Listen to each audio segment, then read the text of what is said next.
Dr. Mitchell slammed the folder down on the nurse's station counter so hard that the sound cracked through the ICU like a gunshot. Every head in the ward turned. He pointed one finger directly at Sarah Martinez, his face flushed red with a kind of righteous fury that had nothing to do with the patient she'd just saved and everything to do with the paperwork she hadn't filed. "You performed an unsanctioned procedure on my ward," he said loud enough for the entire night shift to hear. "You are done here. Tonight, pack your locker and hand in your badge before you leave this building." Sarah stood completely still, her hands still faintly trembling from the adrenaline of the last 2 hours, and said nothing, because there was nothing left to say. If this story already has your heart pounding, you are exactly where you need to be. Subscribe to this channel right now, hit that notification bell, and follow this story all the way to the end. And drop a comment telling me what city you're watching from. I want to see how far this story has traveled. Sarah Martinez had been on her feet for 14 hours when Dr. Mitchell decided her career was over. She hadn't taken a break since 3 in the afternoon. She hadn't eaten since the granola bar she'd inhaled standing over a sink at 7. Her feet ached from the hard floor. Her back was a single long cable of tension, and the fluorescent light above Bay 4 had been flickering for 6 days with no one from maintenance coming to fix it. None of that mattered. What mattered was the man in Bay 4, a 31-year-old father of 2, who had coded twice in the last 90 minutes and whose blood pressure had been dropping in a direction that scared her badly enough to act. His name was Gerald Okafor. He'd come in with what the admitting doctor charted as severe dehydration and possible sepsis, but the numbers Sarah kept watching told a different story. The lactate levels were climbing, his extremities were modeling. He was moving fast toward a place he wouldn't come back from, and the attending physician, Dr. Reyes, was in surgery on the 4th floor and not reachable for another 40 minutes. Sarah had made a decision. She'd performed a central line placement on Gerald Okafor without waiting for attending authorization. She'd done it because she had done it 200 times before in places that would make this ICU look like a daycare center, in conditions that would make every person in this building weep if they understood what real medicine under pressure actually looked like. She'd done it because Gerald Okafor's wife was sitting in the family waiting room with their 2 daughters, and Sarah could not walk past those little girls and tell them she'd let their father die because she was waiting for a signature. Gerald Okafor was alive.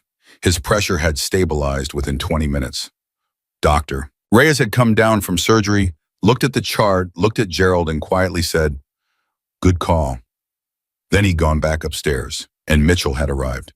Dr. Raymond Mitchell was the kind of administrator who had once been a decent enough internist, and somewhere along the way had discovered that managing people gave him a feeling that treating them never had. He ran the ICU at Naval Medical Center San Diego with the particular brand of authority that came from never having to be afraid. He had not worked a night shift in 11 years. He had not stood over a patient who was actively dying and made a call with nothing but his own hands and judgment and the knowledge that there was no one else. He had staff for that. And when staff went outside protocol, even to save a life, Raymond Mitchell felt something he called accountability, and other people called embarrassment. He had been on the phone with the family of a donor when the incident was reported to him. He'd had to excuse himself. He did not forgive easily when his evenings were interrupted. "This is not a debate," he said when Sarah opened her mouth. "The procedure you performed falls outside your scope of practice under this facility's guidelines.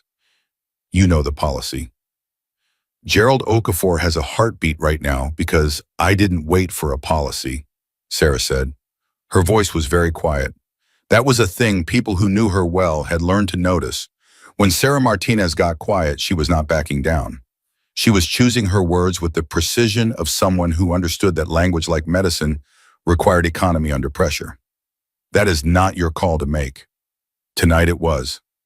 Mitchell's jaw tightened. He looked around the ward at the nurses, pretending not to listen at the 2 residents who had frozen in place near the medication cart, and he made a calculation that had nothing to do with Gerald Okafor. "Hand in your badge to the charge nurse before you leave. Your supervisor will contact you regarding the formal process. You are not to return to this floor." He turned and walked away. He did not look back. Sarah stood at the nurse's station for a moment that felt much longer than it was. Linda Cho, who had been her closest colleague on the night shift for 3 years, reached across the counter and put her hand briefly over Sarah's. She didn't say anything. There wasn't anything to say. Sarah squeezed her hand once, then unclipped her badge from her scrub top, set it on the counter, and walked to the locker room. She changed out of her scrubs without hurrying.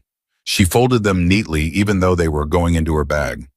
She had always done that, even when she had no reason to be neat, even in places where neatness was almost a kind of dark humor. She laced up her regular shoes with the automatic precision of someone whose hands had learned to work independently of her emotional state, which was fortunate because her emotional state at that moment was a complicated country she did not want to visit quite yet. She pulled her jacket on, shouldered her bag, and walked out. The parking lot behind the hospital was quiet at that hour. The kind of quiet that San Diego does well in the deep hours of the night, that particular coastal stillness where the air smells faintly of salt and the city hums low and distant. Sarah walked toward her car at the far end of the lot, her shoes crunching on the asphalt. She was thinking about Gerald Okafor's daughters. She was thinking about whether she would call an employment attorney or whether that was the kind of response that escalated things in ways that made them worse. She was thinking about the mortgage payment due on the 14th and the fact that her savings were not deep enough to absorb a long gap in employment. She was thinking about all of these things simultaneously in that particular layered way that exhausted people think every thought resting on top of another thought like badly stacked plates when she heard it. The sound came from the north, low and rhythmic and unmistakable. A rotor, not a news helicopter, not a medical transport. Something heavier, something with a sound she recognized at a cellular level, the way certain sounds bypass cognition entirely and speak directly to the part of the brain that remembers everything. She stopped walking. The helicopter descended over the far end of the lot and set down with that disciplined, controlled aggression that military pilots do and civilian pilots only approximate. The rotors were spinning down before the skids had fully settled. The running lights were on. The side door opened and 3 men stepped out. They moved the way men move when movement is a form of communication. Not rushed, but purposeful in a way that accounted for every variable in the environment. They were in civilian clothes, dark jackets, dark pants, but the civilian clothes were just a costume. Sarah had spent enough years around men who operated at that level to see through the costume before they'd taken 5 steps toward her. The build, the posture, the way their eyes swept the parking lot without their heads moving, the way they spread apart by exactly the right interval without appearing to coordinate it. She knew what these men were. She didn't move. The one in front was the tallest, broad, across the shoulders, with a face that had been lived in hard. He was probably 40 with gray coming in at his temples, and he had the kind of eyes that were both completely calm and completely awake. He stopped about 6 feet away from her and did something she was not prepared for. He said, "Ma'am," not as a greeting, as a designation, as a form of address that carried weight the way it carries weight when a man who does not give respect casually extends it. "My name is Chief Petty Officer Daniel Rowe," he said. "This is Petty Officer Marcus Webb and Petty Officer First Class Eli Tran." He nodded to each man in turn without taking his eyes off Sarah. "We're here because we need your help." Sarah looked at the 3 of them for a moment. Then she looked at the helicopter. Then she looked back at Rowe. "You landed a Navy helicopter in a hospital parking lot." "Yes, ma'am." "That's not something people do casually." "No, ma'am, it isn't." She shifted her bag on her shoulder. "I was just fired." "We know," Rowe said. He said it without hesitation, which meant it wasn't news to him. "That doesn't change why we're here." Sarah studied his face. In 14 years of working in and around military medicine, she had learned that the Navy SEALs she'd encountered fell into 2 distinct categories.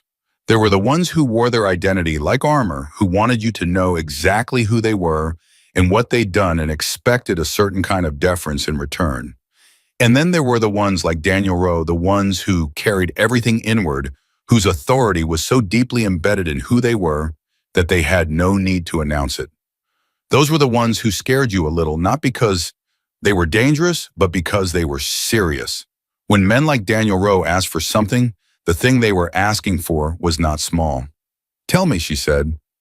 Rowe looked at Webb briefly, then back at her. "His name is Tommy Vasquez, Petty Officer 2nd Class SEAL Team 7. He's 24 years old. He was injured during a training evolution 3 weeks ago. Traumatic brain injury, spinal involvement, bilateral pulmonary contusions. He's been in a medically induced coma at Balboa for 12 days. Sarah was quiet for a moment. Who's his attending? Dr. Kenneth Farr, neurology. She knew the name. She knew him well enough to know that Kenneth Farr was an excellent neurologist and an extremely conservative one. What does Farr say? Rosa's jaw shifted slightly. Just slightly. Farr says we should be having conversations about long-term care facilities. The words landed like a stone in still water. She watched the ripple of them move across all three faces. Webb, who looked about 28 and had the kind of stillness that came from active suppression rather than natural calm, looked away for a moment.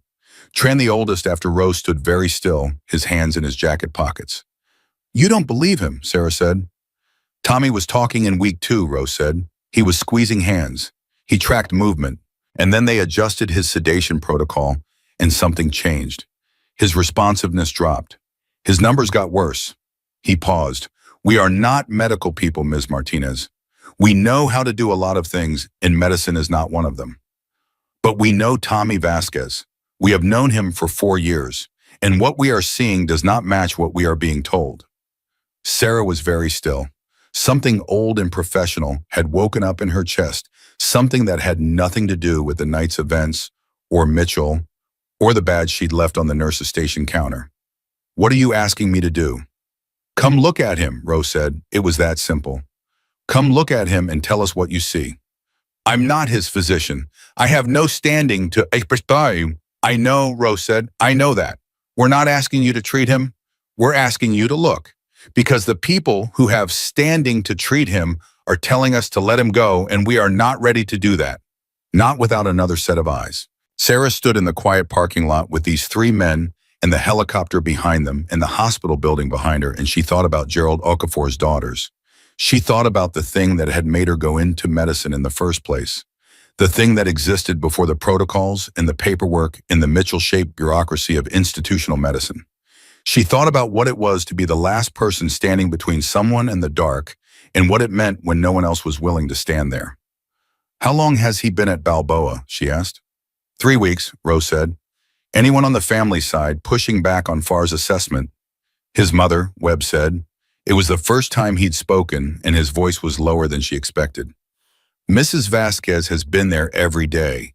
She doesn't understand most of the medical language, but she keeps saying he's still in there. She keeps saying he responds to her voice. He stopped. Then he said very quietly, she's right, he does. Sarah closed her eyes for exactly 2 seconds. Then she said, let me call someone to cover my cat. The ride to Balboa Naval Medical Center took 11 minutes in the helicopter, which was a kind of efficiency that made Sarah briefly appreciate the military logistics that had never entirely left her bloodstream. She sat in the back with Webb and Tran while Ro took the co-pilot seat. The interior of the helo was dark and loud in the way she remembered that particular roar that filled every available space and paradoxically made thinking clearer because there was nothing else to do but think. Webb leaned toward her and spoke loud enough to be heard over the rotors. How did you end up at Naval Medical San Diego civilian side? She looked at him. He had an honest face, the kind of face that asked questions because it actually wanted the answers.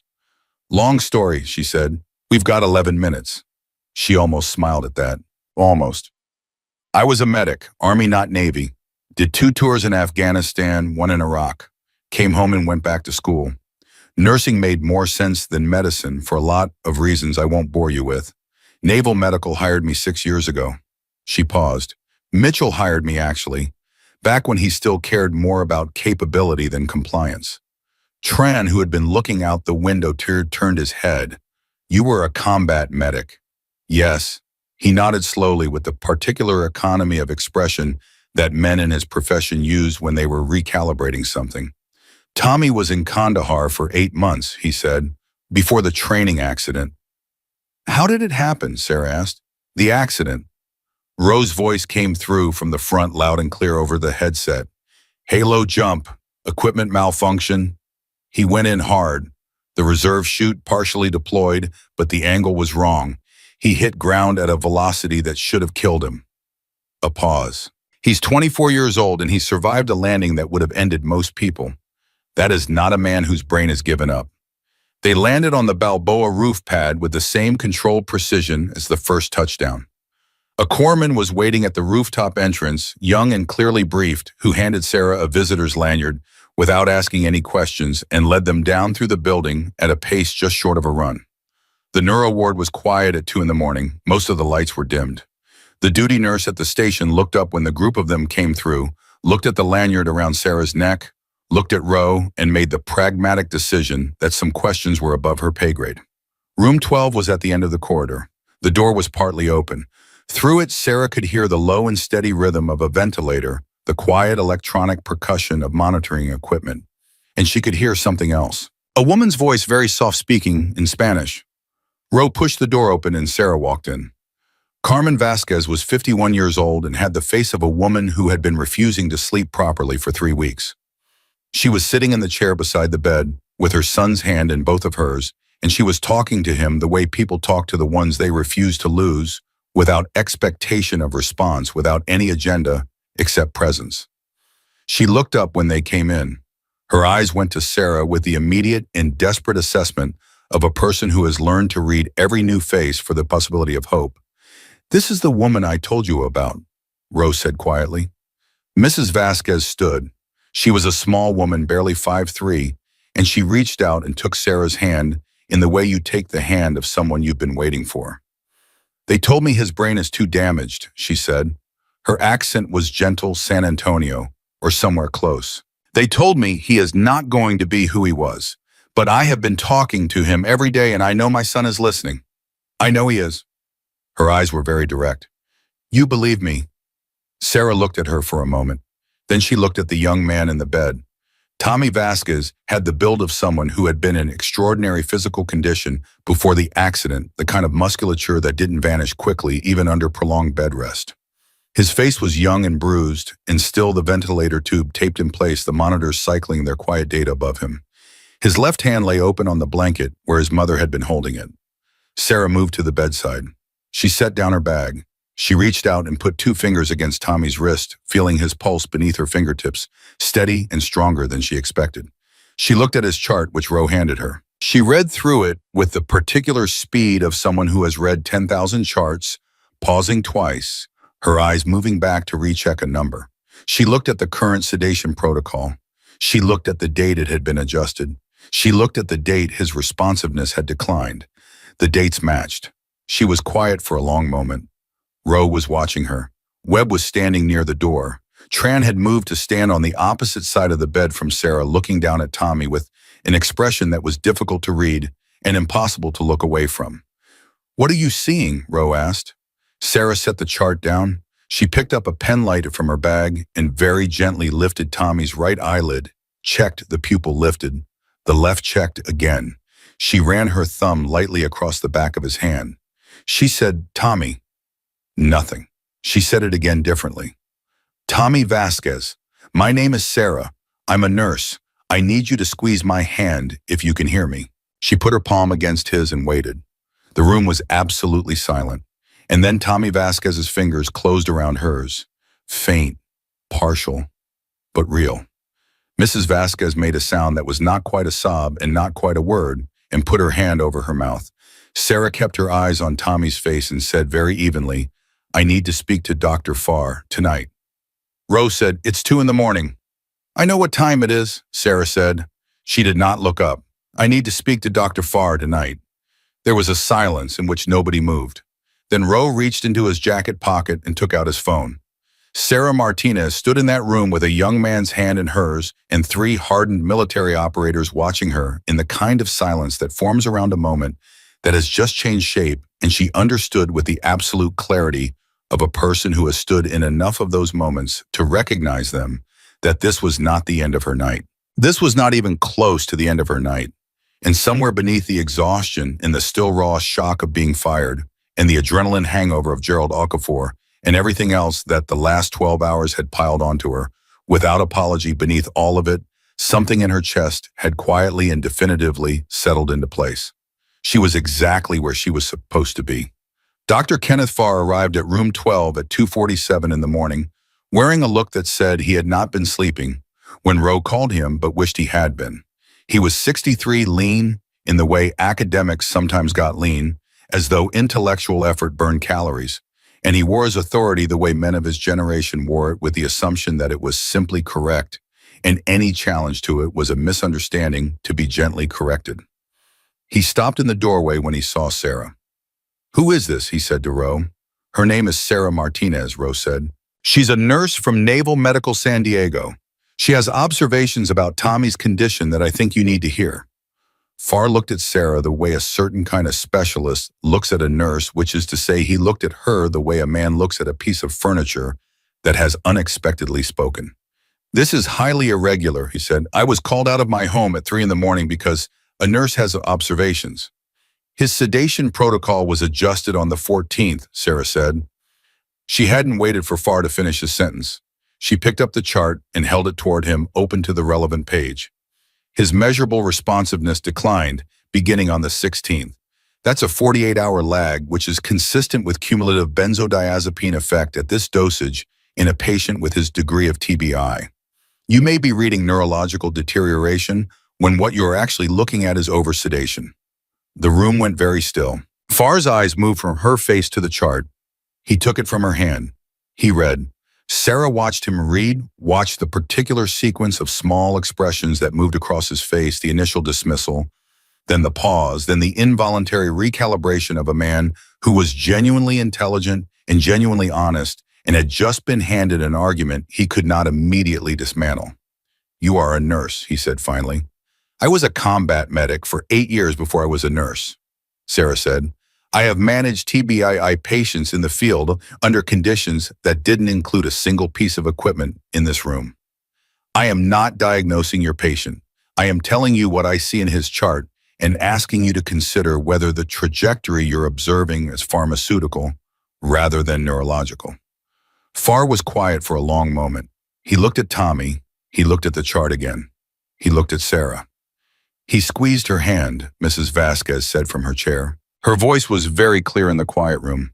20 minutes ago, she said his name and he squeezed her hand. Farr looked at Mrs. Vasquez. Then he walked to the bedside. He picked up Tommy's hand and held it. "Tommy," he said. "Tommy, it's Dr. Farr. Can you squeeze my hand?" Nothing. Sarah watched Farr's jaw tighten slightly. She knew what he was thinking because it was the thought that came automatically when you were tired and certain and someone had just made you uncertain. He was thinking that what Mrs. Vasquez saw was a reflex, that what Sarah had felt was wishful interpretation. He was building the wall back up brick by brick. "Try again in an hour," Sarah said quietly. He looked at her sharply. "The protocol has him dosed every 6 hours. He's about 90 minutes from his next administration. His clearance window is narrowing right now. Try him again in an hour and watch the difference." She paused. "If I'm wrong, you lose an hour's sleep. If I'm right, you still have time to adjust." The silence stretched. Rose stood near the window with his arms crossed and his face completely neutral. But Sarah had been reading people in high-pressure rooms for a long time, and she could see that he was holding himself very carefully in check, that beneath that neutrality was something hot and urgent that he was not allowing to affect the outcome of this conversation. Farr set the chart down. "I'll stay," he said. 1 hour. Webb, who had been standing near the door so quietly that the room had almost stopped accounting for him, exhaled through his nose. It was barely audible. But in the silence of that room, it was loud enough. The hour passed the way hours pass when the stakes are real and the waiting is the hardest part. Mrs. Vasquez held her son's hand and kept talking to him in that low, steady voice. Tran sat down in the second chair and said nothing, which was its own kind of presence. Rose stood. Sarah reviewed the chart 3 more times, not because there was new information, but because the act of reviewing kept her mind from running ahead of itself. Farr stood near the window with his arms crossed and checked his phone twice and put it away both times. At 3:48, Sarah moved to the bedside. "Tommy," she said, "it's Sarah. I need you to squeeze my hand." She put her palm under his fingers and waited. 3 seconds. 4. And then his hand closed around hers, not faint this time, not partial, deliberate. A grip. Mrs. Vasquez stood up so fast her chair scraped the floor. Farr was at the bedside in 4 steps. He took Tommy's other hand. "Tommy, squeeze if you can hear me." He waited. He waited a full 10 seconds. And Tommy Vasquez squeezed his hand too. Farr straightened up slowly. He stood very still for a moment, spun him with his back to the room. When he turned around, his face had changed, not in a dramatic way. In the quiet, specific way that a good doctor's face changes when he understands that he was wrong about something that mattered. I want a new neuro assessment first thing in the morning, he said, and I want to review the sedation protocol tonight. He looked at Sarah. The look was not warm exactly, but it was direct and it was honest. You should have been a doctor, he said. I was exactly what I needed to be, Sarah said. Farr nodded once. He picked up Tommy's chart and walked out of the room. His footsteps were quick now, purposeful, a different rhythm than the one he'd arrived with. The room breathed. Mrs. Vasquez turned to Sarah and took both her hands and held them and didn't say anything for a long moment. Her eyes were full and her lips were pressed together. Finally, she said, I knew he was still in there. I knew it. You were right, Sarah said. You kept saying it. That matters. Webb made a sound that might have been a laugh and might have been something else entirely. Tran put his hand briefly on Tommy's arm just for a moment and then stood back. Roe looked at Sarah across the bed. He had that same expression she'd noticed in the parking lot, the one that was completely calm and completely awake. But something had shifted in it. He said, thank you. It was 2 words. But the way he said them, the particular weight he gave them, the directness of it, she understood that this was not a casual expression of gratitude. This was a man who did not say things casually. Don't thank me yet, she said. Farr still has to change the protocol. And even if he does, Tommy has a hard road. The sedation issue doesn't erase the injury. We know that, Rose said, but he has a road. An hour ago, we weren't sure he had one. Sarah picked up her bag. She was suddenly aware again of how tired she was, aware of the specific comprehensive exhaustion of a body that has been pushed through multiple high-wire moments in a single night.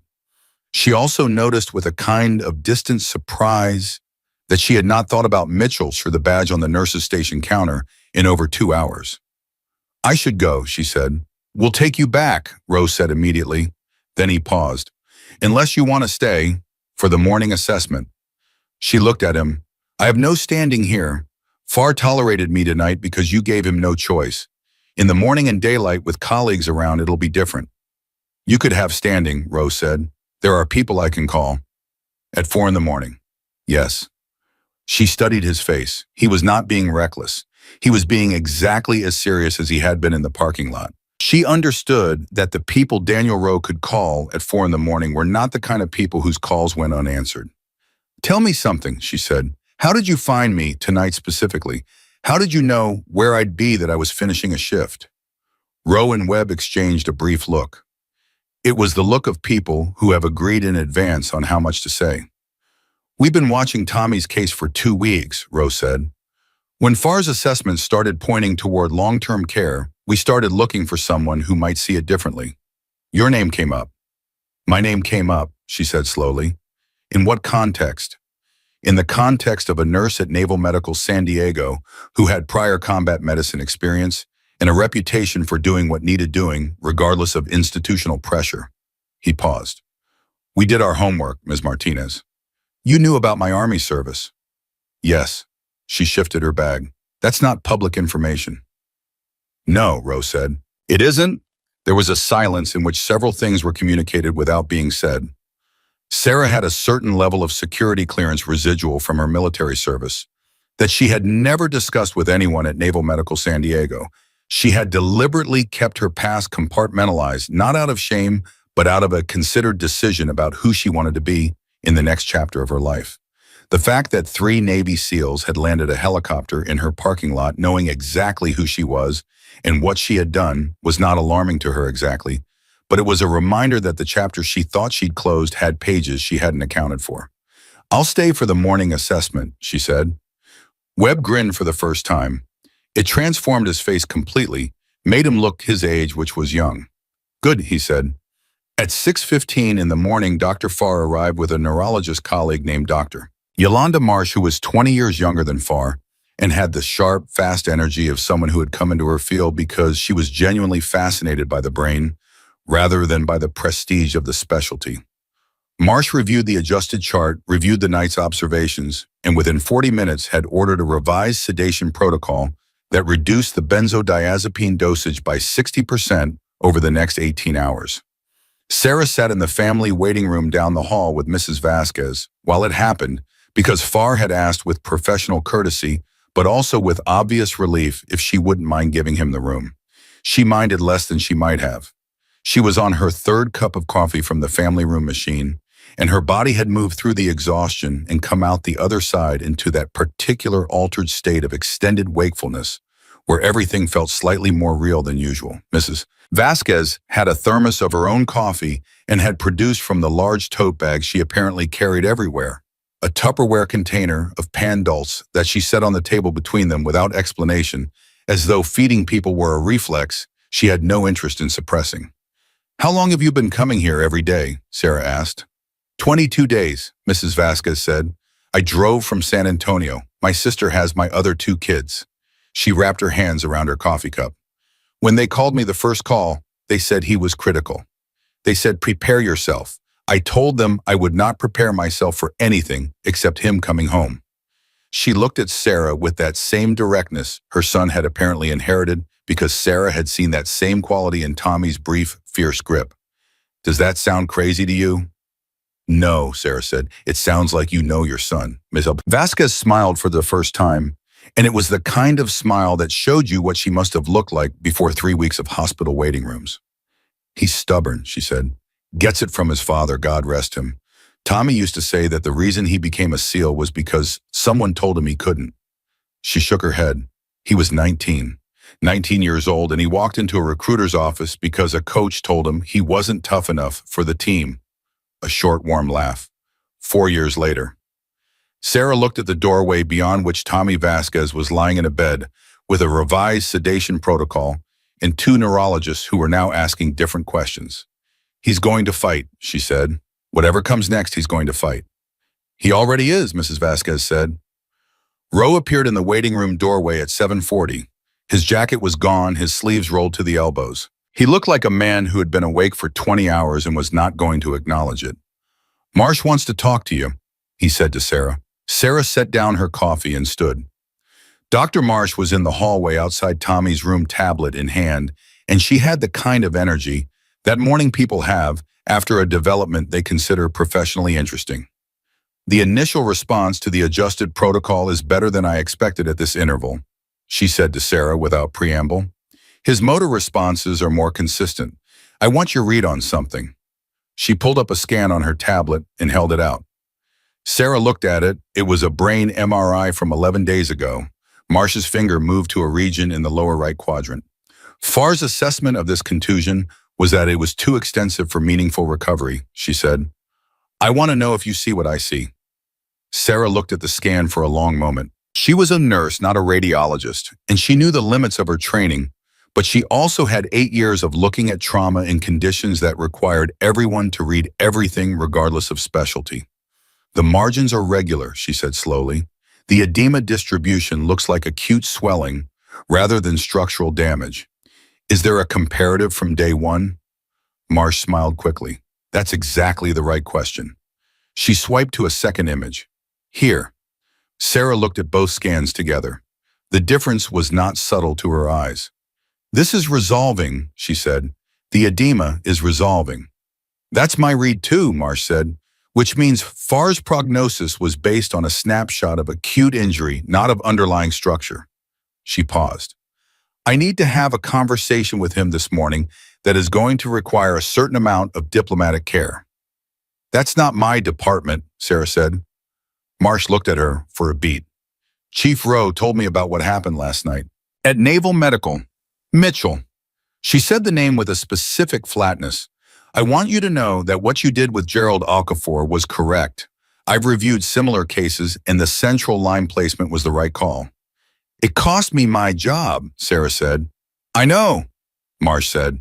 "I also know that Mitchell's decisions have cost other things over the years in ways that don't end up on paperwork." She tucked her tablet under her arm. "I'm telling you this because I think you should know that there are people in this building who see what happened last night for what it was." Sarah looked at her for a moment.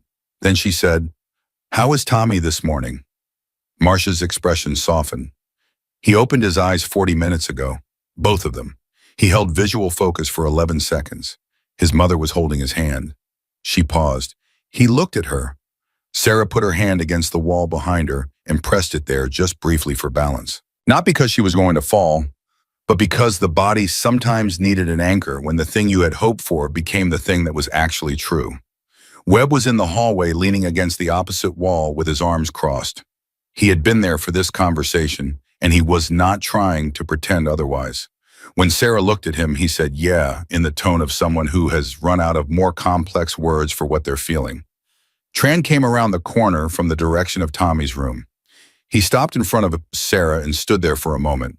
He was not a man she had gathered who performed emotion, but he reached out and put his hand briefly on her shoulder and said, "We owe you," with the particular directness of someone who was measuring the full weight of those words and offering them anyway.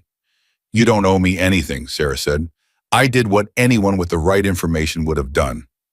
"That's the thing," Tran said. Nobody else had the right information. Or if they did, they weren't using it. She didn't argue with him because he wasn't wrong. The morning moved quickly after that. Farr and Marsh together ordered a full revised neurological assessment. The new sedation schedule was implemented. A physical therapist was consulted. Mrs. Vasquez was brought back into the room and given information that was for the first time in 3 weeks oriented toward possibility rather than grief. Sarah sat in the waiting room while all of it happened. She was the hinge around which the night had turned, and now the door was opening, and her role in opening it was complete. She understood that. She was not the kind of person who needed to remain in the center of things once the critical moment had passed. She had learned that in the Army, the discipline of stepping back when stepping back was correct. Roe came and sat beside her at 9 in the morning. He had a paper cup of coffee in each hand, and he set one in front of her without asking if she wanted it. "Thank you," she said. He sat back. For a moment, neither of them said anything. Then he said, "What are you going to do?" "About what?" "About the job," he said. "About Mitchell." She looked at the middle distance. "I don't know yet. Talk to an attorney probably. File the documentation. Take the process seriously." She paused. "Or I don't. I'm not entirely sure that fighting to go back to a place run by a man like that is the right fight." Roe turned his cup slowly in his hands. "There are other places," he said. She looked at him. He said it with a particular deliberateness that made it more than a general observation. "What does that mean?" "It means that a person with your background and your capabilities and your specific set of skills has options that a lot of people don't," he said. "That's not a recruitment speech. It's just a fact. You said last night that you'd done your homework on me." "I did." "Then you know I was medically cleared out of active duty," she said. "I can't go back." "I know," he said. "That's not what I'm suggesting." She studied his profile. He was looking straight ahead, calm and unhurried the way he apparently looked at everything. "Then what are you suggesting, Chief Rowe?" He turned to look at her then, and for the first time since the parking lot, something in his face shifted enough to be readable. Not quite a smile. Something quieter than a smile. "I'm suggesting that the people you helped last night don't forget," he said. "And they don't leave people who've helped them without options. That's all." She held his gaze for a moment. Then she picked up the coffee cup and drank. Down the hall, Tommy Vasquez opened his eyes for the second time that morning. His mother was saying his name. His fingers moved. And somewhere in the compressed, necessary, irreducible core of who he was, he began the long work of coming back. Sarah drove home at 10 in the morning with the windows down and the ocean air moving through the car and her mind running on a track that had no clear destination. She had been awake for 26 hours. She had saved one man's life and quite possibly redirected the trajectory of another's. And she had done both of those things on a night when she had also lost her job. The mathematics of it were strange.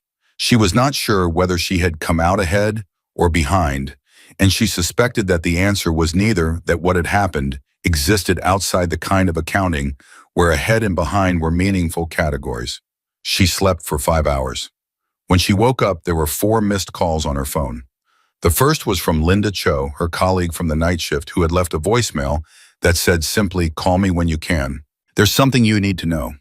The second was from a number she didn't recognize with a 703 area code, Northern Virginia, which she noted and set aside. The third was from her younger brother in Phoenix, who called every 2 weeks without fail and had no idea anything had happened, which she appreciated. The fourth was from Dr. Yolanda Marsh, who had left a voicemail that was brief and direct. Tommy Vasquez has been extubated. He's breathing on his own. I thought you should hear it from me. Also, call me back. I have something I want to discuss with you. Sarah sat on the edge of her bed for a moment with the phone in her hand. She called Marsh first. Marsh answered on the second ring. I was hoping you'd call quickly, she said. How much sleep did you get? Enough, Sarah said, which was not technically accurate but was functionally true. Tommy was extubated at 1:40 this afternoon, Marsh said. He's not talking yet. The throat needs time, but he's tracking faces. He's responding to his name, and his mother has not stopped crying for approximately 4 hours. The good kind, she added immediately, in case that wasn't clear. That's fast, Sarah said. The extubation, she meant. The timeline of his recovery from adjusted sedation to breathing independence was faster than she had projected in the back of her mind. How's his pressure? Stable. Better than stable, actually. The edema is resolving faster than the scans suggested it would. A pause. He's going to have a long rehabilitation. The motor function on his left side is going to need significant work. But he is cognitively present, Sarah. He is there. Another pause and then more quietly. Farr told him this morning that he was lucky. Tommy looked at him and made a thumbs-up sign with his right hand. Farr almost lost it in the room. Sarah almost smiled. Almost. You said you wanted to discuss something. Yes, Marsh said. Not on the phone. Can you come in tomorrow morning? I want to have a conversation with you, and I want to have it in person. About what? About what comes next, Marsh said. For you. I have some thoughts, and I also have a colleague who has some thoughts, and I think the combination of those thoughts might be worth your time. Sarah leaned back against her headboard. This isn't about going back to Naval Medical San Diego. No, Marsh said, it absolutely is not. She called Linda Cho next. Linda answered immediately with the tone of someone who had been holding the phone in anticipation. I need to tell you something, and I need you to not lose your mind until I finish, Linda said. That's a promising opening. Mitchell filed the incident report this morning, Linda said, the formal one for the licensing board. He's not just terminating you, Sarah. He's trying to have your nursing license reviewed. The information landed with a specific cold wait.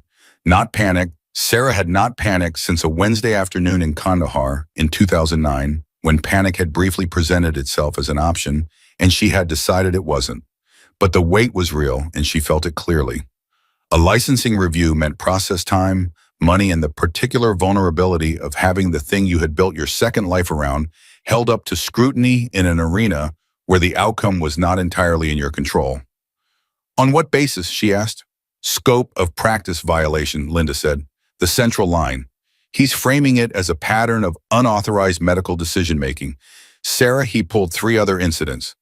The Henderson situation in January, the respiratory call. In March, the medication adjustment you made on Mr. Okafor before the code. Her voice was tight. He's been building a file. Sarah was quiet for 3 full seconds. He's been building a file. It looks that way. She thought about the way Mitchell had looked at her across the nurse's station counter the night before that particular expression of righteous certainty. She thought about 11 years of him managing that floor, and she recalibrated certain memories in light of new information. Linda, the Henderson situation. Did the patient survive? Yes. The respiratory call in March. Outcome. Discharged after 4 days. And Gerald Okafor. Home with his daughters, Linda said. I checked this morning. Sarah pressed 2 fingers against the bridge of her nose and breathed once. Okay, she said. Okay, Linda's voice rose slightly. Sarah, he could take your license. He could try Bahawa, Sarah said. How many of the night shift nurses saw what happened last night? A pause. All of them. And Dr. Reyes, he saw the Okafor chart before he went back upstairs. He did, Linda said, and something in her voice had shifted, moving from distress towards something more deliberate.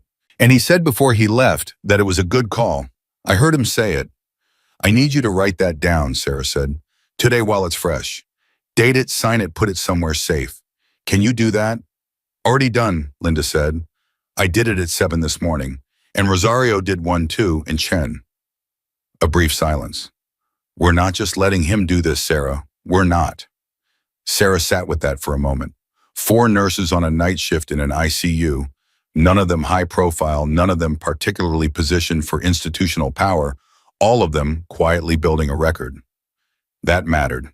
That was the kind of thing that mattered when the formal processes caught up to what had actually happened. "Thank you," she said, and meant it in the full unadorned way. "Don't thank me," Linda said. "Just fight." The 703 number called back at 4 that afternoon while Sarah was sitting at her kitchen table with a notepad and a pen working through the sequence of actions she needed to take in the next 72 hours. She answered it. "Ms. Martinez," a man's voice measured and professional. "My name is Commander Gary Halstead. I'm with Naval Special Warfare Command. I apologize for the timing of this call." She set down her pen. "How did you get this number, Commander?" "Chief Rowe gave it to me," Halstead said. "With your permission, I'd like to discuss a few things, specifically regarding your current employment situation and a potential consulting arrangement that has recently become relevant." "I'm listening," Sarah said. "Are you aware that your security clearance from your Army service is still technically active?" he said. "It's been in dormant status, but it was never formally closed. That matters for what I'm about to say." A brief pause. "There is a medical training program that Naval Special Warfare has been developing for the past 18 months. It concerns combat medical protocols for situations that involve personnel with complex injury profiles. We have been looking for someone with a specific combination of clinical nursing experience and combat medicine background to serve as a civilian technical advisor for the curriculum development phase." He paused again. "Your name has been in consideration for 6 weeks. The events of last night accelerated the timeline of this conversation." Sarah was very still. "6 weeks," she said. "Yes. You were considering me for a position before last night." "Before last night, yes," Halstead said. "Last night was informative, but not determinative. What you did with Petty Officer Vasquez confirmed existing assessments rather than creating new ones." She stood up from the kitchen table and walked to the window. Outside, the afternoon was bright and ordinary. A neighbor was walking a dog. A kid rode a bicycle too fast down the sidewalk.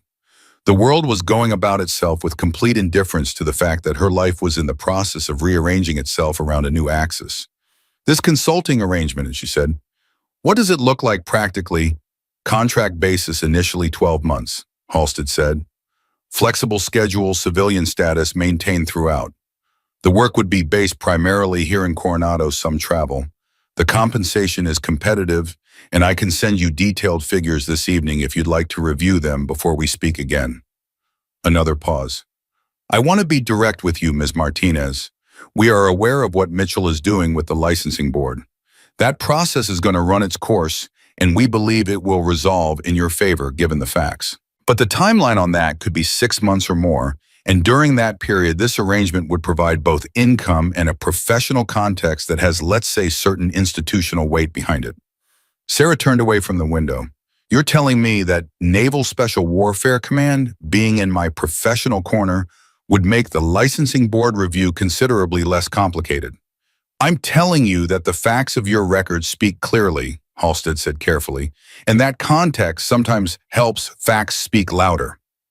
She recognized the precise nature of what she was being offered, not a favor in any corrupt or compromising sense. Something more durable than that. A statement of institutional confidence in what she actually was, made visible in an official form at a moment when her professional identity was under challenge. She thought about Rowe in the waiting room that morning, turning his coffee cup in his hands. "The people you helped last night, don't forget." She had thought at the time that it was a generous thing to say. She understood now that it was more than generous. It was specific. "Send me the figures," she said. "I'll call you tomorrow." She was back at Balboa the next morning at 8, not because Marsh had asked her to come that early, but because she woke up at 6 and the pull was too strong to rationalize against. She had her own badge again, a visitor's tuesis issued at the front desk, and she carried it with the particular awareness of a person who was in a building on her own terms. Rowe was in the hallway outside Tommy's room when she arrived, which did not surprise her. He was holding 2 coffees, which also did not surprise her. "How is he?" she asked, taking the cup he offered. "Talking," Rowe said. The word was simple, and he delivered it simply, and it was one of the better words she'd heard in a while. "Since when?" About an hour ago. First words were to his mother. Then he asked for water. Then he asked Webb where his phone was. Roe's mouth curved very slightly. Webb told him the phone was fine, and Tommy said, I want to make sure my mom's not on social media telling everyone I'm in a coma. That was his first complete sentence.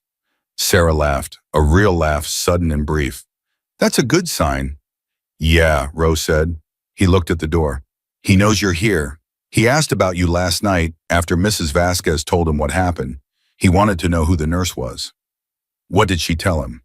She told him you were the one who didn't give up when everyone else was ready to. Roe looked at her. She wasn't wrong. She did the same thing for 3 weeks, Sarah said. She sat in that chair every day. She kept talking to him. That is not nothing. That is in fact most of it. Roe nodded slowly. He wants to meet you. She pushed the door open. Tommy Vasquez looked younger without the ventilator tube, which should have been obvious, but was somehow still startling. He was 24 years old and he looked it now. A young man with a bruised face and tired eyes, in the particular fragile alertness of someone who has come back from a very long way away. His mother was beside him, and Webb and Tran were across the room, both of them wearing expressions they were clearly not accustomed to wearing, the kind of open, unguarded expressions that rooms like this occasionally extracted from people who spent most of their lives keeping everything internal. Tommy tracked her as she came in. His eyes were clear. You're Sarah, he said. His voice was rough from the tube and the disuse, but the cadence of it was steady. I am, she said. He looked at her for a moment the way young people look at someone their mother has described as important, with a mix of evaluation and gratitude that had not yet settled into a single clear emotion. My mom says you flew here in the middle of the night. I was given a ride, she said. He almost smiled. She says you looked at my chart and figured out what was wrong when the doctor couldn't. Dr. Marsh figured it out, Sarah said. I pointed her in a direction. There's a difference. He shook his head very slightly, the motion careful and deliberate, the motion of someone who had recently learned that their neck was not to be trusted with fast movements. Chief Rowe told me what happened at your hospital that night before they came and got you. His eyes were direct in a way that reminded her of his mother. You lost your job because you saved somebody's life, and then you came here and did it again. Sarah didn't say anything. That doesn't seem right, Tommy said. It isn't, Webb said from across the room with quiet, flat certainty. Tommy kept looking at Sarah. I don't know how to thank you for something this big, he said. I'm not sure there's a word for it. You already did, Sarah said. You squeezed my hand. The room went quiet in the way rooms go quiet when something real has been said without decoration. Mrs. Vasquez made a small sound and pressed her fingers to her mouth. Tran looked at the ceiling briefly. Webb stared at the floor. Tommy blinked. Then he said, Can you come back tomorrow? I'll come back, she said. She found Marsh in the hallway outside, and they walked together toward the elevator, and Marsh said, I spoke to Commander Halstead last night. Sarah looked at her. He moves quickly. He does, Marsh said. He mentioned the consulting arrangement. I want you to know that I also have a separate conversation I'd like to have with you, not connected to the Naval Special Warfare Program, about a clinical education role here at Balboa. Part-time initially, working with residents and nursing staff on trauma protocol. She glanced at Sarah sideways. The way you handled FAR the night before last, the way you constructed the argument, the way you read the chart in real time, that is a skill that is teachable, and we have people here who need to be taught it. Sarah stopped walking. You want me to teach? I want you to do what you did in that room, but with an audience who can learn from it, Marsh said. Yes. I have a licensing review pending. I know, Marsh said, and I have already written a 3-page letter to the board that I would invite you to read before I submit it. I also have FAR writing one, and I have a copy of Tommy Vasquez's revised neurological assessment with my notes on what changed and why. She paused. Mitchell built a file on you. We're building a different kind of file. Sarah stood in the hallway for a moment with both of those things inside her simultaneously, the licensing review and the letter, the consulting arrangement, and the teaching role the night that had just happened, and the next chapter that was assembling itself from the wreckage of the one before. The feeling was not triumph.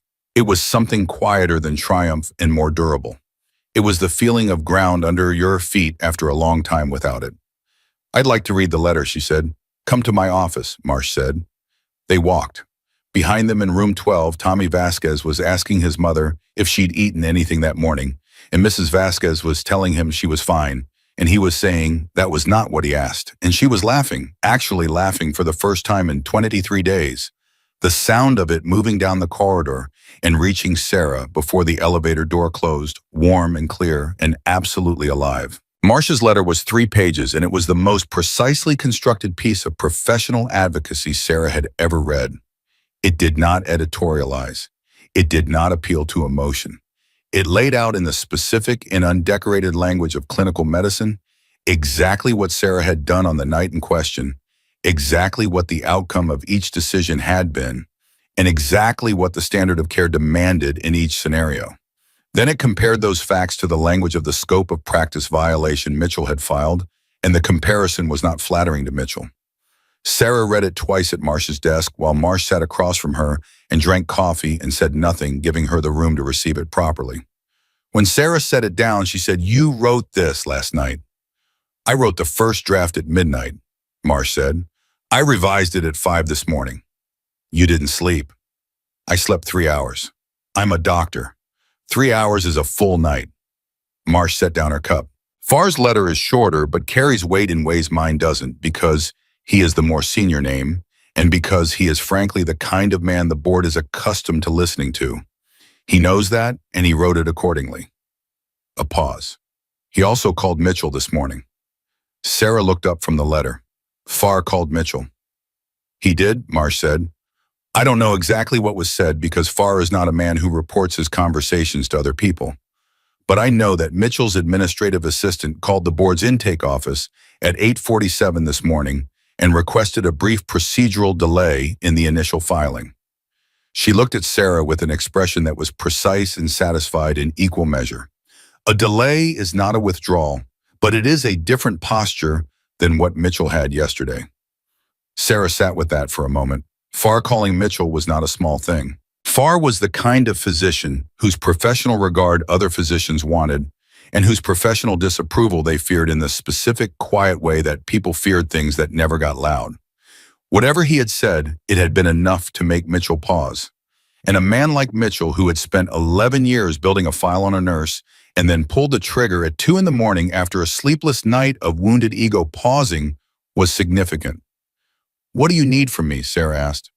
"A written account of your clinical reasoning for each of the 3 prior incidents Mitchell cited," Marsh said. "Not defensive language. Clinical language. Walk me through exactly what you assessed, what you decided, and why. I want it in your words, not an attorney's." She paused. "Do you have an attorney?" "Not yet." "Get one today," Marsh said. "I have a name if you need it. She does medical licensing defense, and she is very good, and she will not treat you like a case number." She slid a card across the desk. "Her name is Patricia Osei. Tell her I sent you." Sarah took the card. Then she said, "Marsh, why are you doing this?" The question was genuine, not suspicious. She had known Marsh for 36 hours. She was a stranger who had appeared in a hospital in the middle of the night and inserted herself into a case that was not hers, and this woman had opened her professional resources and her personal time without hesitation and without apparent expectation of return. In Sarah's experience, that kind of response required explanation. Marsh looked at her for a long moment. "I did my residency at Bethesda," she said. "Military hospital, as you know.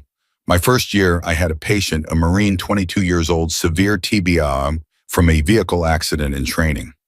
The attending neurologist assessed him as minimally conscious, probable permanent vegetative state.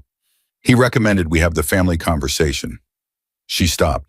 "There was a nurse on that ward, older woman 20 years in. She came to me privately, not the attending, me the first-year resident nobody was listening to, and she said she thought we were wrong. She walked me through the chart the way you walked me through Tommy's. And we were wrong. That Marine is 38 years old now. He teaches high school history in Annapolis." She looked at Sarah directly. "I've been waiting 15 years to be in the position that nurse was in. To be the one who could do something when someone like her showed up." A brief pause. "You showed up." Sarah didn't say anything for a moment. Then she said, "What was her name, the nurse?" "Carol Briggs," Marsh said. She retired in 2016. I sent her a card when she did. A faint smile. She probably didn't remember me. She remembered you, Sarah said. Marsh looked at her. People like that always remember, Sarah said. You think they don't because they move on to the next patient, the next call, the next shift. But they remember.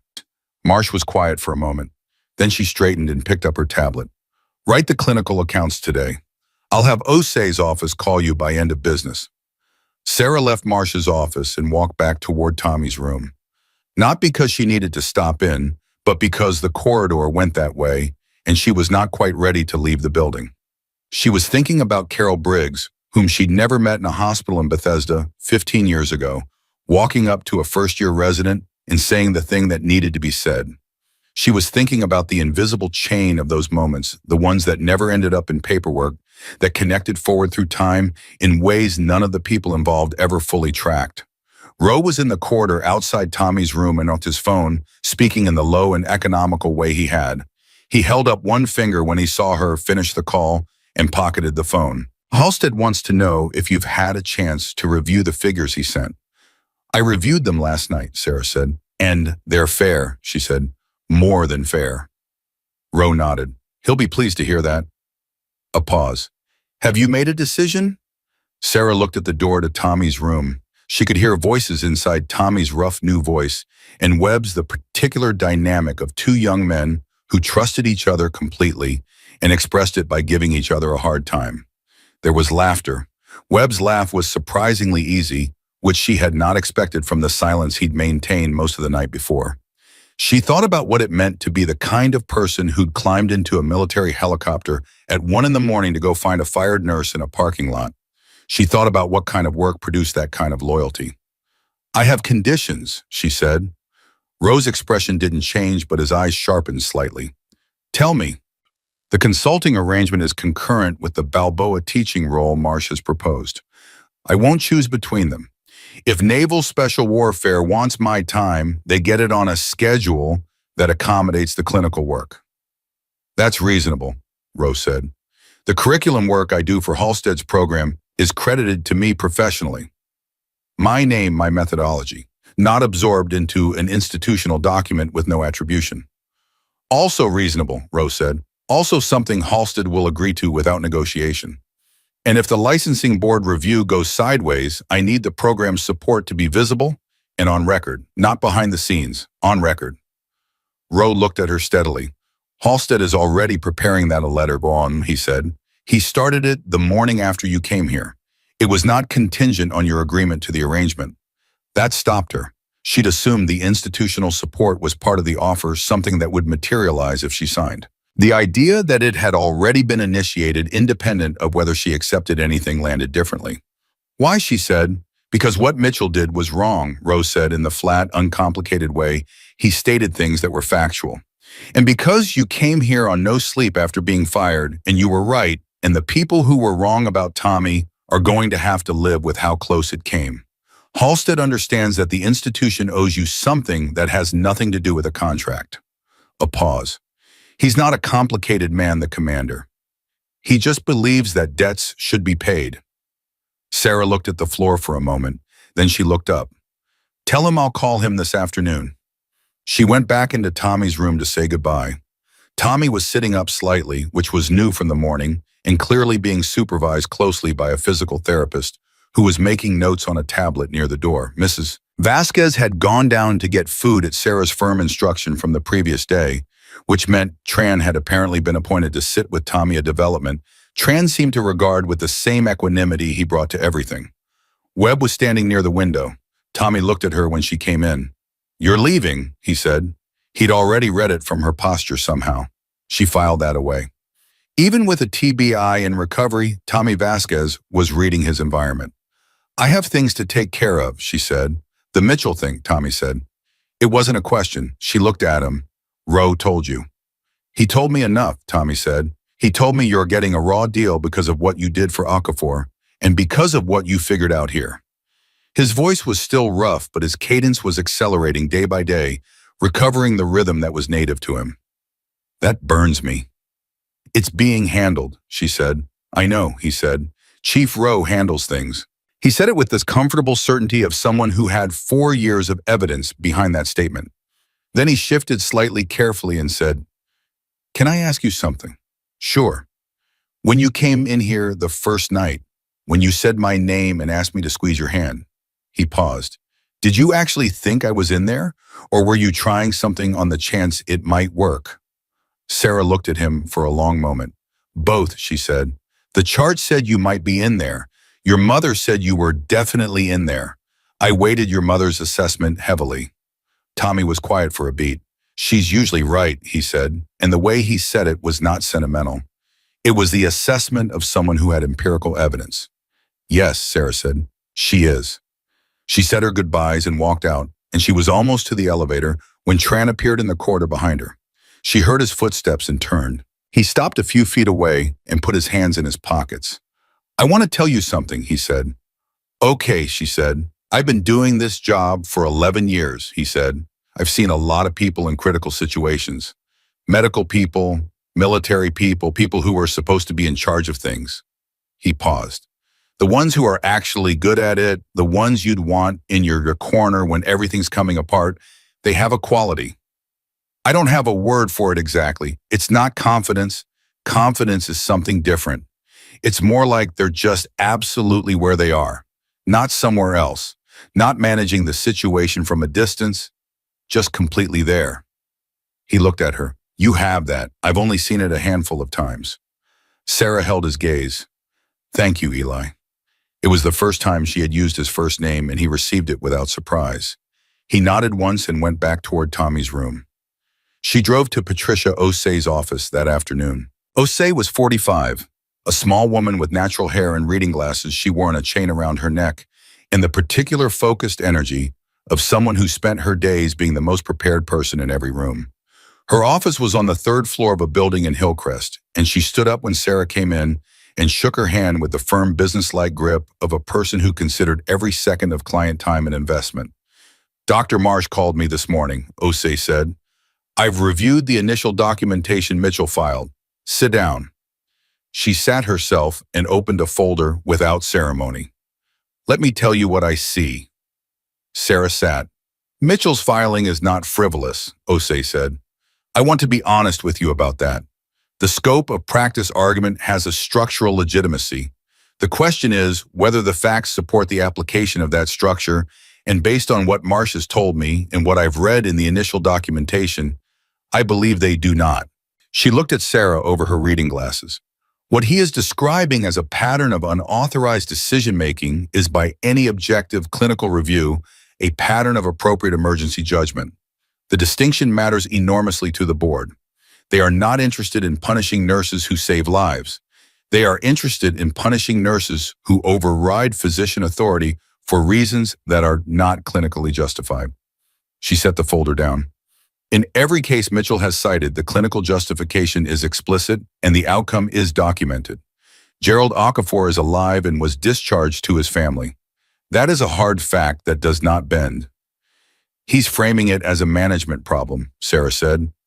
"The clinical outcomes are incidental to his argument." "That's his strategy, yes," Osei said. "And it's not a bad strategy as far as it goes, but it has a liability." She leaned forward slightly. "A clinical outcome review cannot be kept out of this process. If he opens the door on your decision-making, we walk through that door with every patient chart and every attending physician who is willing to speak to the appropriateness of your calls." She looked at Sarah. "How many of those physicians do you have?" "At minimum Reyes from the Okafor case," Sarah said. "Possibly others. I'd need to reach out." "Reach out today," Osei said. "And I need your written clinical accounts of each incident by tomorrow morning. Not defensive. Factual." She paused. "Marsh told me you already knew that." "She said the same thing," Sarah said. Osei looked at her for a moment. "Marsh also told me about Balboa, about Vasquez." A pause. "I want that in the record too. Because what Mitchell cannot survive strategically is a narrative in which the nurse he is trying to discipline was simultaneously identified by Naval Special Warfare Command as uniquely qualified for a clinical consulting role. Those two assessments cannot coexist." The board will have to choose which institutional judgment to credit. She picked up her pen. I know which one they'll choose. Sarah drove home with the windows up this time. She needed the quiet. She pulled up outside her house and sat in the car for a full 5 minutes before going inside because she needed to absorb what the last 36 hours had actually produced, and she needed to do that before she walked back into her regular life and its ordinary surfaces and the cat who would be waiting on the counter in the kitchen with the specific accusatory stare of a creature who felt that her recent hours were personally inconvenient. The cat was indeed on the counter. She fed him, made coffee, sat at the kitchen table, and began to write. She wrote for 3 hours. Clinical language as Marsh had specified, as OC had confirmed. She walked through the Henderson situation in January in precise and undecorated terms. She walked through the respiratory call in March. She walked through every minute of the Okafor case from the first time she noticed the lactate levels climbing to the moment she made the decision to act. She wrote without flinching and without apology because there was nothing to apologize for, and flinching was a form of dishonesty she could not afford. When she finished, she read it twice. Then she emailed it to Ose. Her phone rang at 8 that evening. Unknown number different from the 7031. She answered it. Sarah Martinez, a woman's voice older with a slight Texas inflection that Sarah placed immediately without quite being able to explain why. Speaking, she said. My name is Carmen, the woman said. Carmen Vasquez. Sarah set down her coffee cup. Mrs. Vasquez, is everything all right? Is Tommy? He's fine, he's fine. He's already trying to argue with the physical therapist, so I'd say he's doing very well. A warm, brief laugh, the same laugh Sarah had heard in the corridor at Balboa. I'm calling because I wanted to speak to you without all those big, quiet men standing around listening. Another laugh, gentler. They mean well, but they do take up a lot of space. They do, Sarah said. Mrs. Vasquez was quiet for a moment.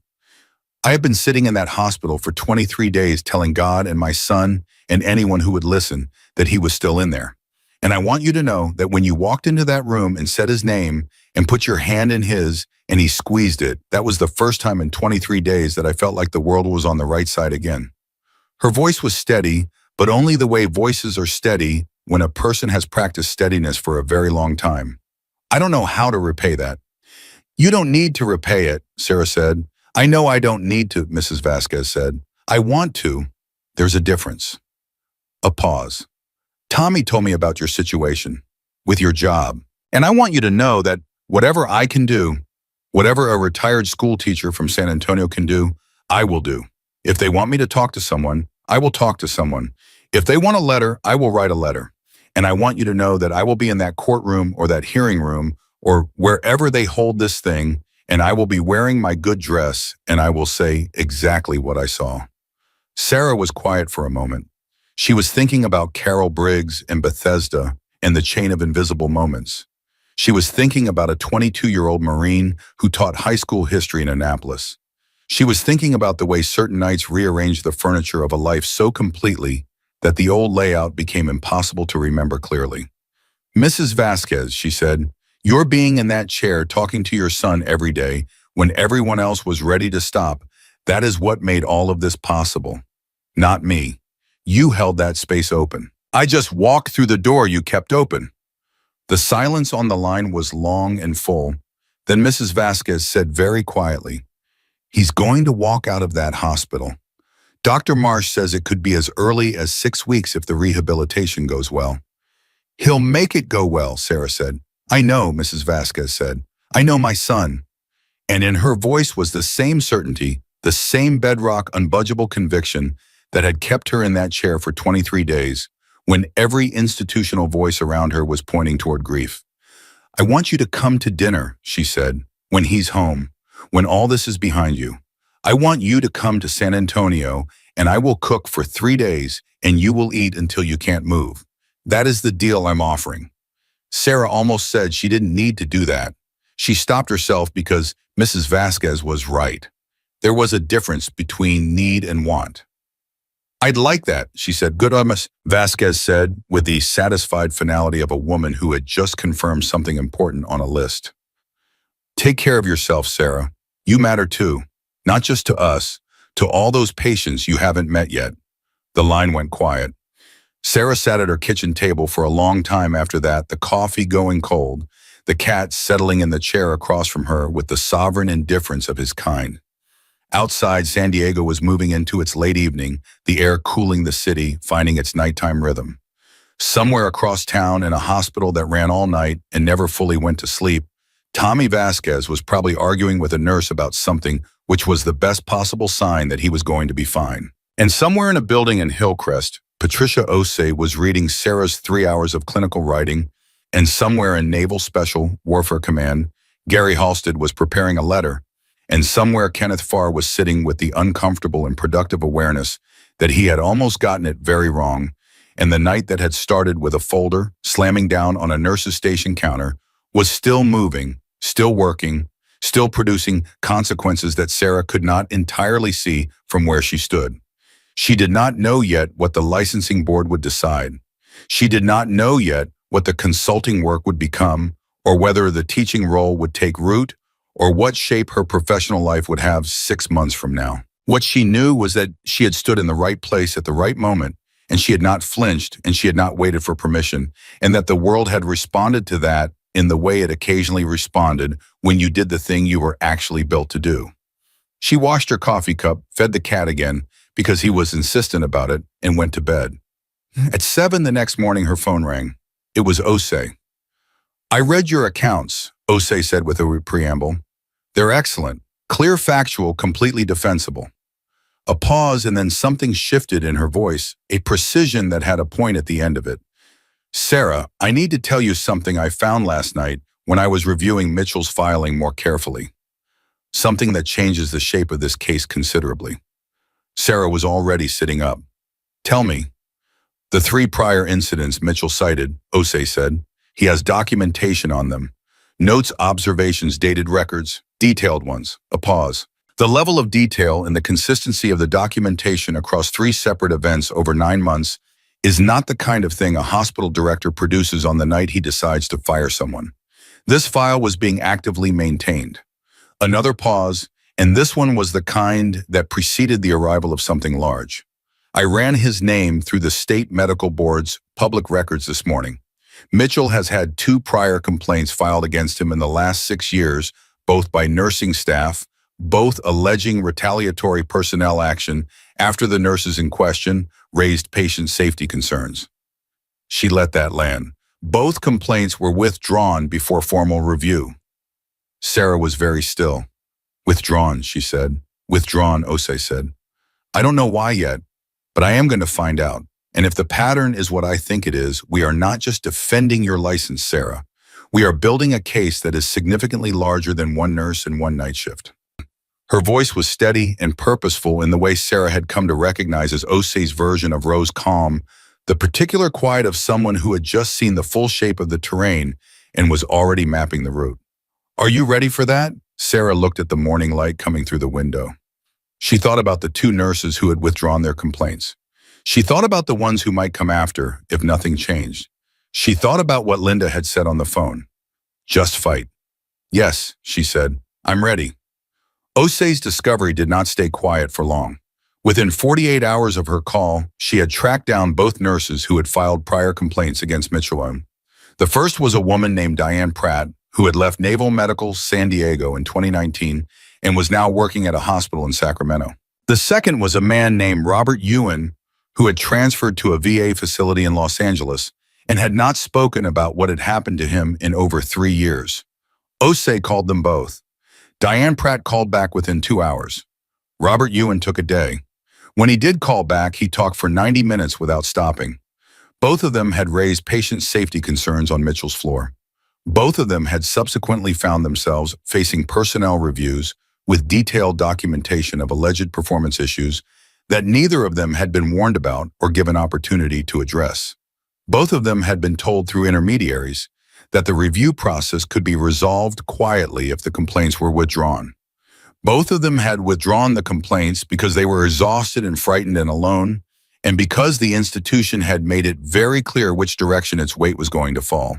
Osei put all of this in a separate document that she did not file with the licensing board. Not yet. She filed it with the California Department of Public Health's Healthcare Facility Oversight Division instead, because what she was describing was not a licensing question. It was a systemic patient safety issue, and it belonged in a different room with different people in it. Sarah found out about the second filing on a Tuesday morning when Osei called her and said simply, "I've escalated." Sarah sat at her kitchen table and absorbed that for a full minute. Then she said, "Diane and Robert, are they protected?"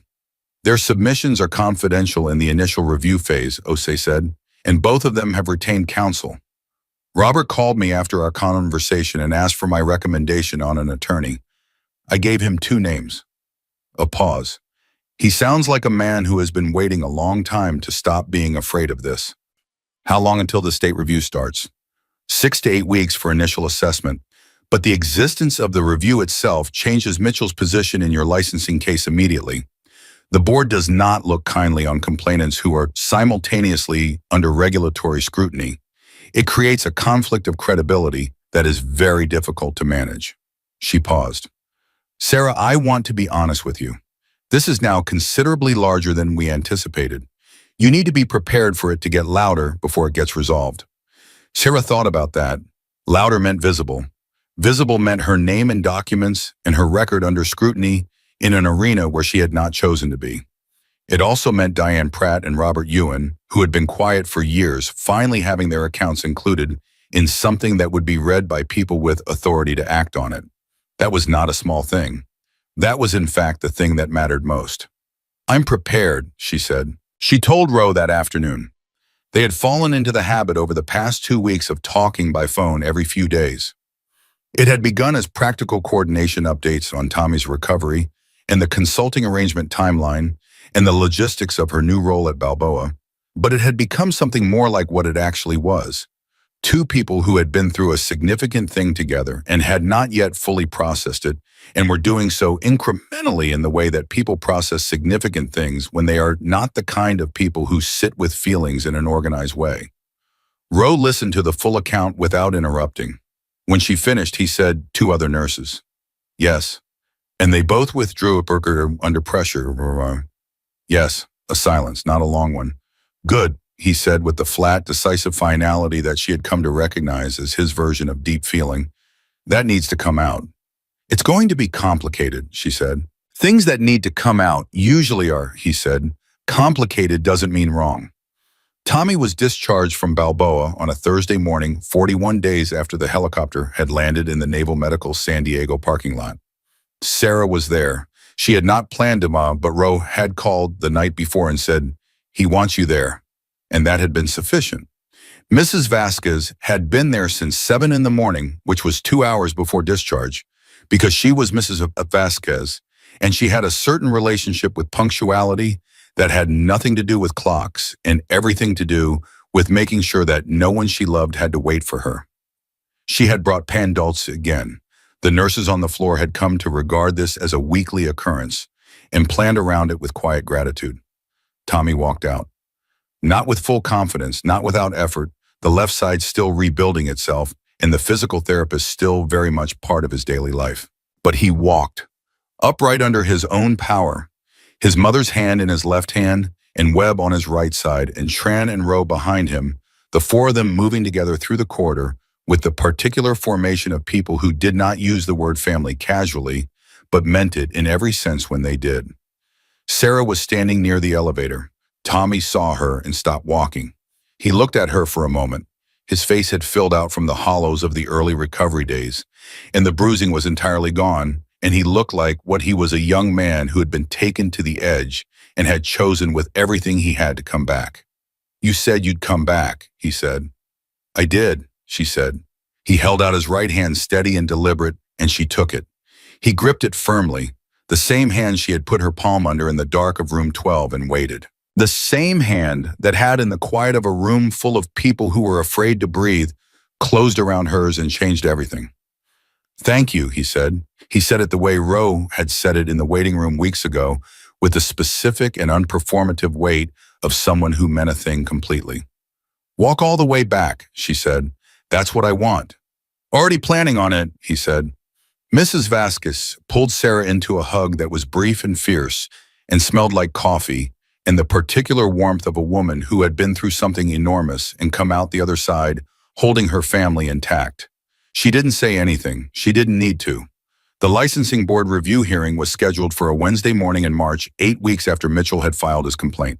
The room was not large, a conference table, a panel of 7 board members, a court reporter, in the corner, the clinical overhead lighting that made everyone look like they hadn't slept. Sarah arrived with OC, who arrived in a dark suit with her reading glasses on their chain, and a leather case that contained organized by tab and cross-referenced by date everything that the last 8 weeks had produced. Mitchell was there.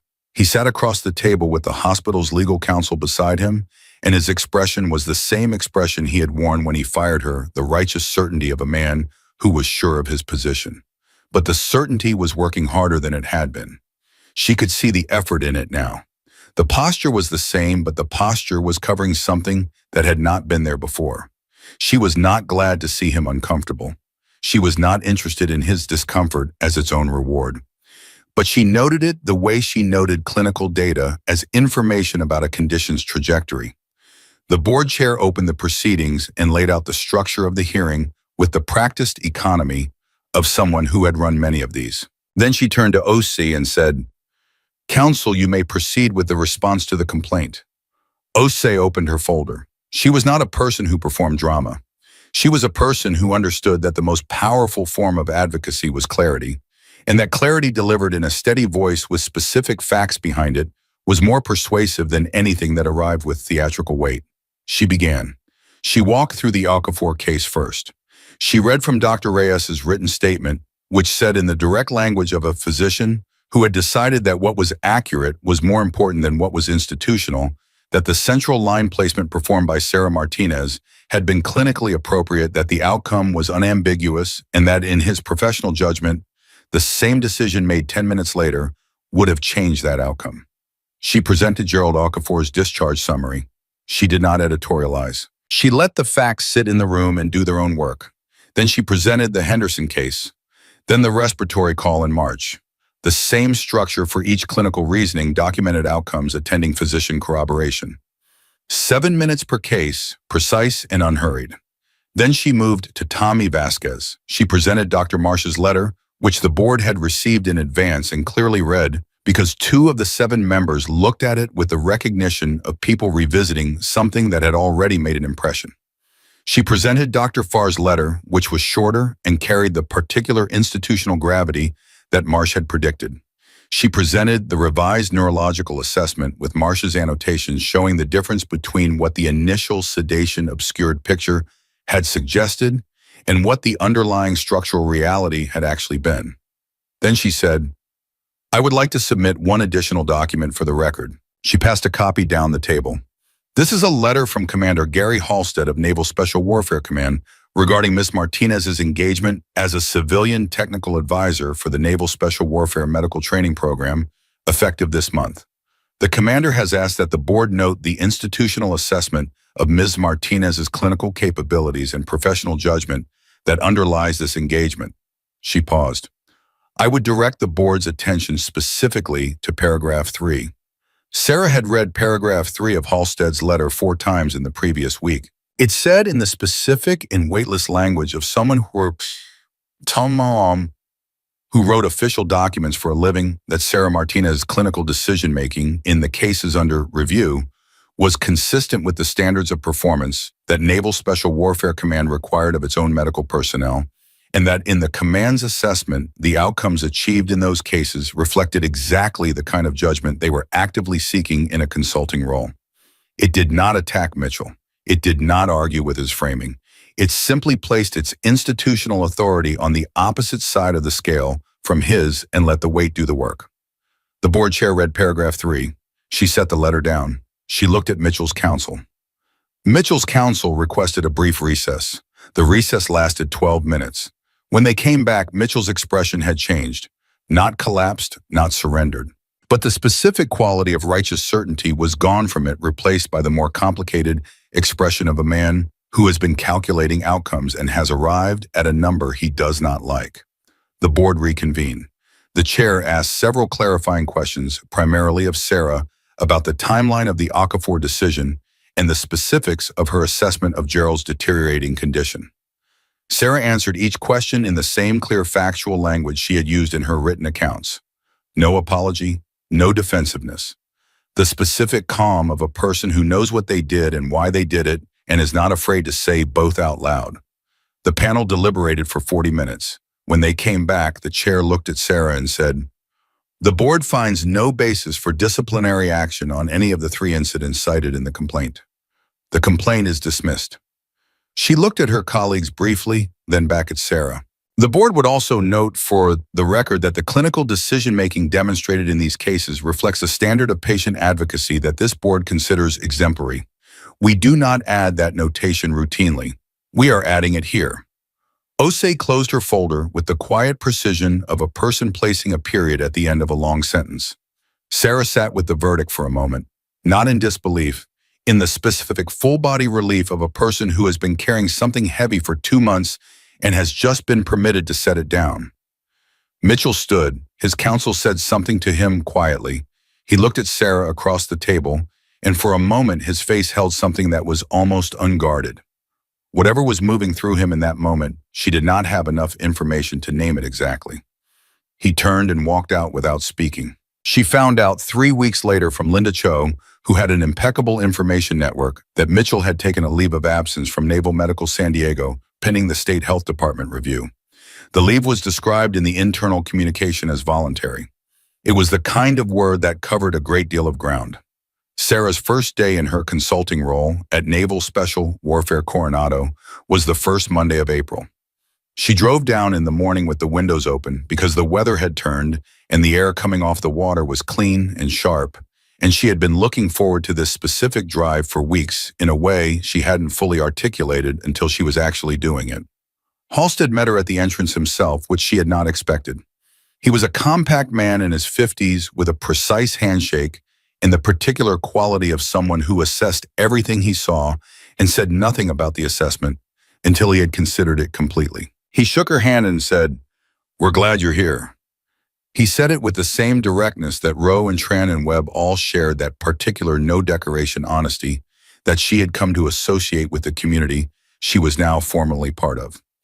"Thank you for the letter," she said. "It was accurate," he said, as though accuracy were the only criterion, as though he had simply been reporting a fact and the fact had happened to be useful. The first session she led was 3 hours with a group of Navy corpsmen who were preparing for deployment. She had been given a curriculum outline that she had substantially revised in the week before, not because the original was wrong, but because it was written by someone who had not recently managed a trauma patient in a parking lot at midnight with nothing but her own hands and judgment. She revised it to reflect the reality she actually knew. She stood at the front of the room and looked at the young men and women in front of her, and she said, "The first thing I'm going to tell you has nothing to do with any procedure in this curriculum. It's the thing that matters before all of the other things. In the field, in any critical situation, there will be a moment when the correct action and the sanctioned action are not the same action. You will feel that moment in your body. It will arrive as a kind of pressure, and you will have to decide in real time with incomplete information which obligation is greater." She paused. "This course is going to give you the knowledge to make that decision well, but the decision itself is yours. It always will be." The room was very quiet. "Any questions before we start?" she said. A young woman in the second row raised her hand. She looked about 22 with the kind of direct and slightly formal posture of someone who was still figuring out how to be here. "Ma'am," she said, "how do you know when you're in that moment? How do you know which obligation is greater?" Sarah looked at her for a moment. She thought about Gerald Okafor. She thought about Tommy Vasquez's fingers closing around hers in the dark. She thought about Carol Briggs in Bethesda, and a Marine who taught high school history in Annapolis, and about Diane Pratt in Sacramento, and Robert Ewan in Los Angeles, who had waited years for the weight of an institution to stop pressing them towards silence. "You ask yourself one question," Sarah said. "If this person dies and I look back at this moment, will I be able to say that I did everything my knowledge and my judgment and my training required of me? Not everything the policy required. Everything you required of yourself." She held the young woman's gaze. "If the answer is yes, you acted. If the answer is no, you act now. She paused. That's it. That's the whole decision. The young woman nodded slowly. She wrote it down. In May, Tommy Vasquez called her on a Saturday morning. She was at the farmer's market 2 blocks from her house, standing at a produce stand with a paper bag under her arm when her phone rang. She balanced the bag and answered. I have news, Tommy said. His voice was clear and strong, entirely his own, now the roughness completely gone. I got cleared for limited PT last week. Full active duty evaluation is scheduled for September. A pause, and in the pause, she could hear what it cost him to say the next part with the right kind of steadiness. They think I can go back. Sarah stood at the farmer's market with an onion in one hand and her phone in the other, and felt something move through her that was too large for the moment she was standing in the way. Certain feelings refused to fit inside the ordinary containers of daily life and simply overflowed. Tommy, she said. I know, he said. I know. A brief pause. My mom wants to set the dinner date. She's been asking me every week if I've called you yet. Tell her I'll be there in August, Sarah said. I have a training rotation that ends the first week. She'll be cooking by July, Tommy said. Roe was there when Sarah arrived in San Antonio.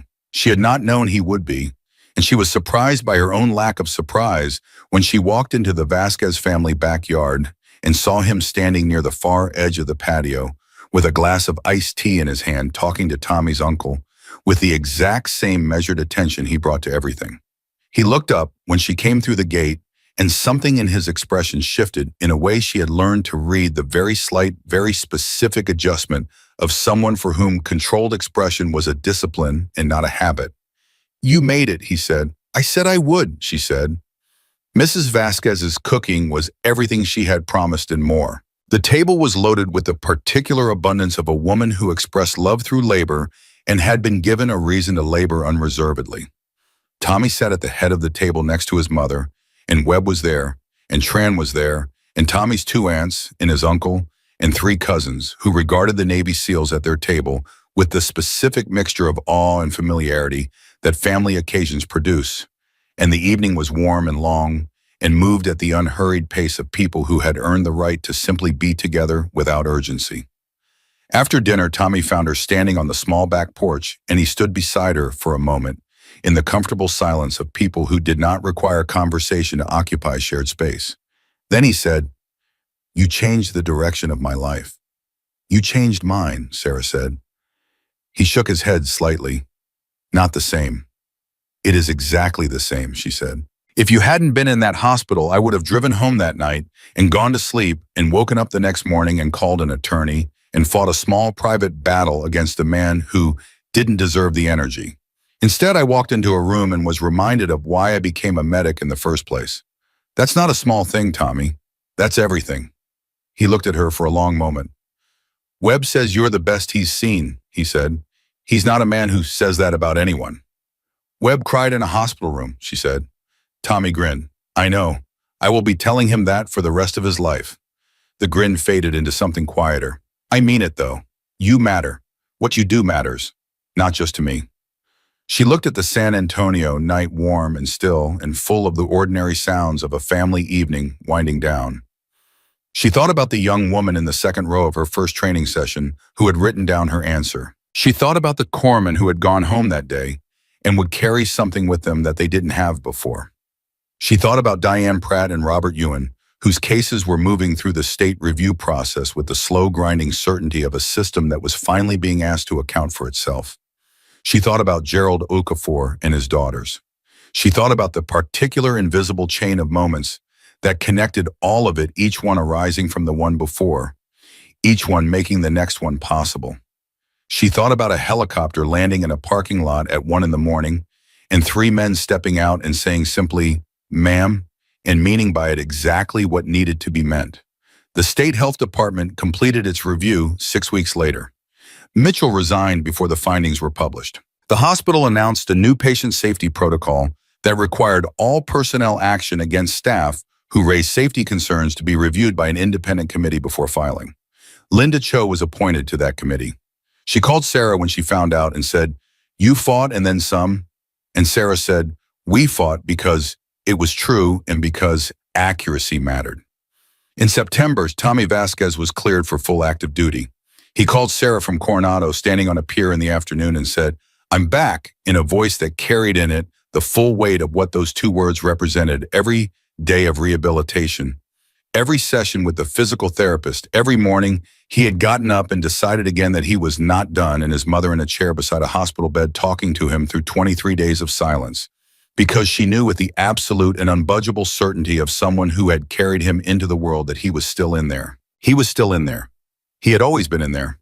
Sarah Martinez stood at her kitchen window on a Tuesday morning in October with her coffee in both hands and the early light coming through, and her whole life arranged around her in the shape it had finally, after a long and uneven road, decided to take. She had a consulting role she believed in a teaching practice that was already producing results she could see. She had professional standing she had earned without compromise, and colleagues she trusted, in a community she had not expected to belong to, and now could not imagine being without. She had been fired for saving a life, and the world had responded by expanding rather than contracting, had responded by proving that the thing she had always suspected was true, that doing the right thing even when it was costly, even when no one was watching, even when the institution around you was pointing in the opposite direction, that it mattered, that it built something, that it lasted. She had stood in the right place at the right moment, and she had not flinched, and she had not waited for permission, and she had not apologized for knowing what she knew. And every single thing that followed had grown from that. Sarah Martinez had never needed the world to call her a hero. She had only ever needed to be exactly who she was. And now, at last, the world had caught up to that.